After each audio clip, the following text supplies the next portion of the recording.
উগ্র হিন্দুত্ববাদ বাংলাদেশে ভয়াবহ আকার ধারণ করেছে। হিন্দুদের এক ধর্মগুরুকে জামিন না দেওয়াকে কেন্দ্র করে তারা নজিরবিহীন তাণ্ডব চালিয়েছে, এমনকি একজন তরুণ আইনজীবীকে কুপিয়ে হত্যা করেছে। এই ধরনের পরিস্থিতিতে আমাদের করণীয় কি? দেখুন, আমাদের সমাজে দিন যত যাচ্ছে ততই এ ধরনের সমস্যাগুলো প্রকট থেকে প্রকটতর হয়ে উঠছে। জয় শ্রীরাম পর্যন্ত এই তাণ্ডব যারা চালিয়েছে তাদের মুখে শোনা গেছে, অথচ ভারতের এটা বিজেপি এবং আরএসএস এর রাজনৈতিক স্লোগান হিসাবে বিবেচিত এবং খোদ ভারতের মধ্যে স্লোগান নিয়ে বিতর্ক রয়েছে।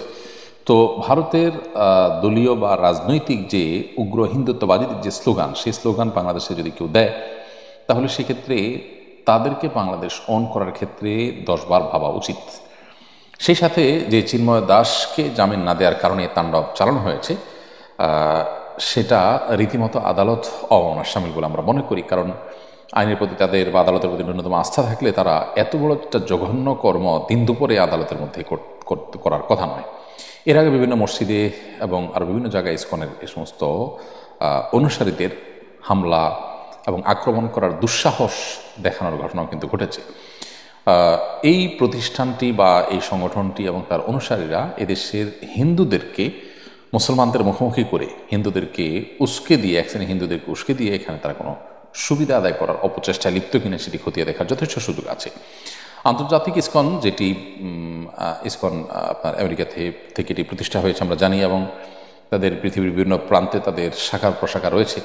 তো সেই ইন্টারন্যাশনাল ইসকন টুইট করে এই ঘটনা, অর্থাৎ চিন্ময় দাসকে গ্রেপ্তার ঘটনায় ভারতের হস্তক্ষেপের কথা জানিয়েছে। এটা রীতিমতো বাংলাদেশের সার্বভৌমত্বের উপরে আঘাত এবং এটি বাংলাদেশের মানুষের জন্য চরম অবমাননাকর এবং অপমানকর।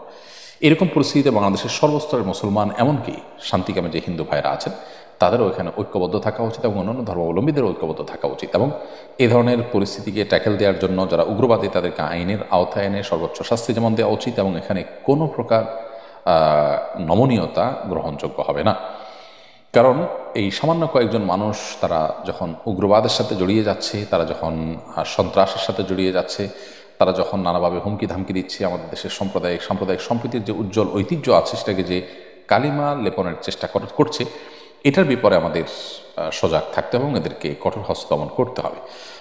অন্যান্য হিন্দু ভাই বোন যারা শান্তিপূর্ণভাবে সহাবস্থান করছে আমাদের সাথে, তাদের প্রতি শরিয়া দৃষ্টিকোণ থেকে একজন মুসলমান হিসেবে আমাদের যে শান্তিপূর্ণ সহাবস্থানকারী অন্য ধর্মাবলম্বীদের প্রতি সদাচরণ করার নির্দেশ রয়েছে আল্লাহ সুবহানাহু ওয়া তাআলার তরফ থেকে, সেটি অবশ্যই যথারীতি বলবৎ আমাদের থাকা উচিত। এমডি আবুবকর সিদ্দিক আপনি লিখেছেন, নেভি জাহাজে সিগারেট দেয়া হয়, না নেওয়ার সুযোগ নেই। সিগারেট বিক্রি করে টাকা নিলে কি বৈধ হবে? আমি 1.5 বছরের মতো এই টাকা গ্রহণ করি, এখন করণীয় কি? আমি জানি না যে নেভি জাহাজে আপনি একজন চাকরিজীবী হিসাবে, কর্মকর্তা হিসাবে আপনাকে সিগারেট দেওয়া হয় এবং সেটা আপনি নিতে বাধ্য, এরকম কোনো সিস্টেম আদৌ আছে কিনা। যদি সেটাই থাকে তাহলে সেক্ষেত্রে আপনি নিলেই যে সেটা সেবন করতে হবে আপনাকে, তা তো নয়। আপনি যদি নেন সেটা আপনি ডিস্ট্রয় করে ফেলবেন, আপনি বিক্রি করে সেটা টাকা নিতে যাবেন না।